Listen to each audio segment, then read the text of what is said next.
Test thermostat signals at the control board with a true-rms multimeter and a mag jumper for safe, accurate diagnostics. Use a true-rms multimeter set to alternating current volts to measure output from the thermostat terminals to the common or to ground.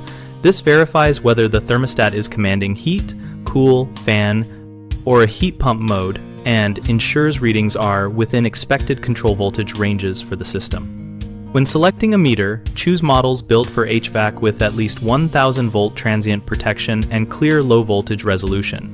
Examples include handheld units by reliable brands that display alternating current volts accurately on small signals.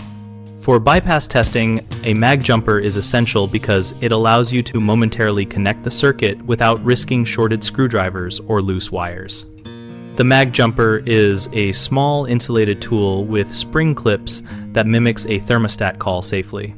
If a mag jumper is not available, use a dedicated thermostat wire to jump the appropriate thermostat terminals at the control board, making deliberate, brief connections while the system is powered to observe relay clicks and compressor engagement. Always verify the control board wiring diagram before making any connections, so you are certain which terminal corresponds to heating call, cooling call, fan, and common. Many boards label these, but variations exist between manufacturers. Finally, de-energize the system and secure the thermostat and cover after testing, and document the measured voltages and observed behaviors for later troubleshooting or when communicating findings to a homeowner or technician. 3 common mistakes are testing with the meter on the wrong function, creating false readings from poor connections, and attempting live tests with inappropriate tools. First, setting the multimeter to direct current volts or resistance produces misleading results. Solution: always confirm the meter is on alternating current volts and true RMS mode when measuring control signals.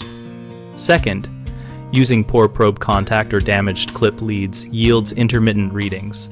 Solution: use fresh test leads and clips, and ensure solid contact at screw terminals or wire harness pins. Third, substituting metal tools for a mag jumper can short the board or damage components. Solution: use insulated mag jumpers or thermostat wire and avoid metal-to-metal contact across live terminals. BigHomeProjects.com connects homeowners with screened local contractors who handle HVAC diagnostics and repairs, making it easier to find technicians experienced with multimeters and mag jumpers. The platform also helps contractors build profiles, get leads, and manage local service requests so skilled technicians can grow their business.